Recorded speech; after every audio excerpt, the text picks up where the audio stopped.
नमस्कार। साइंस सन study zone में आप सभी लोगों का स्वागत है और आज के अध्ययन का विषय है preamble. Preamble constitution of India का इंट्रोडक्शन पार्ट है और वेरी इंपॉर्टेंट पार्ट है। The preamble of Indian constitution is taken from the constitution of USA. ये बहुत ही खास है। इसे हिंदी में उद्देशिका कहते हैं। संविधान की उद्देशिका और भारतीय संविधान की खास विशेषता है, उसका परिचय है। इसे हमें ज़रूर जानना चाहिए और इसका स्मरण हमें अवश्य होना चाहिए। तो आइए इसकी शुरुआत करते हैं, इसका अध्ययन करते हैं। The constitution of India preamble.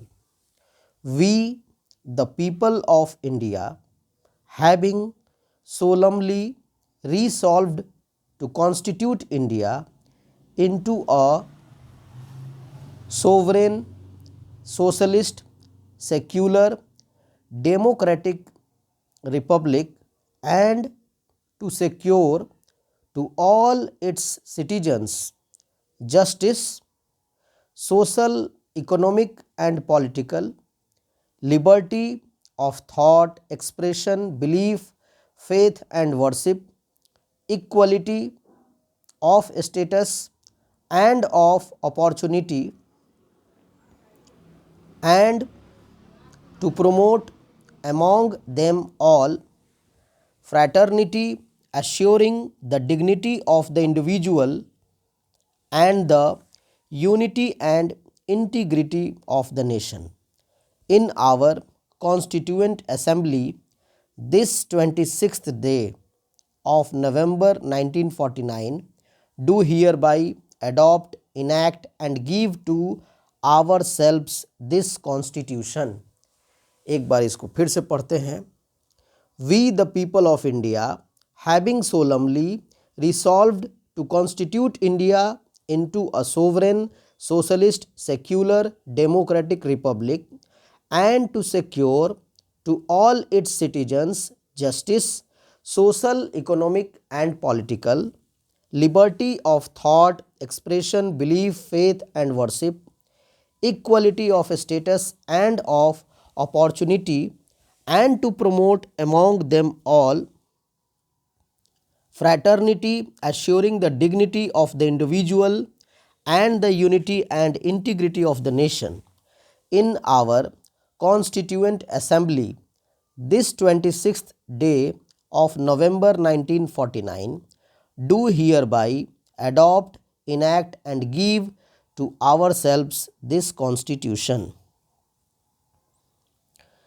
तो इस तरह से हम लोगों ने आज preamble of the Indian constitution को स्टडी किया है और 42nd अमेंडमेंट 1976, 42nd अमेंडमेंट 1976 में सोवरेन सोशलिस्ट रिपब्लिक इस शब्द को जोड़ा गया है।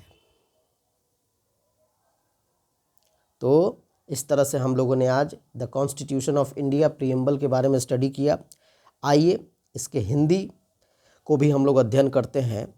हम भारत के लोग भारत को एक संपूर्ण प्रभुत्व संपन्न समाजवादी पंथ निरपेक्ष लोकतंत्रात्मक गणराज्य बनाने के लिए तथा उसके समस्त नागरिकों को सामाजिक, आर्थिक और राजनैतिक न्याय, विचार, अभिव्यक्ति, विश्वास, धर्म और उपासना की स्वतंत्रता, प्रतिष्ठा और अवसर की समता प्राप्त कराने के लिए तथा उन सब में व्यक्ति की गरिमा और राष्ट्र की एकता और अखंडता सुनिश्चित करने वाली बंधुता बढ़ाने के लिए दृढ़ संकल्प होकर अपनी इस संविधान सभा में आज तारीख 26 नवंबर 1949 ईस्वी को एतद द्वारा इस संविधान को अंगीकृत, अधिनियमित और आत्मार्पित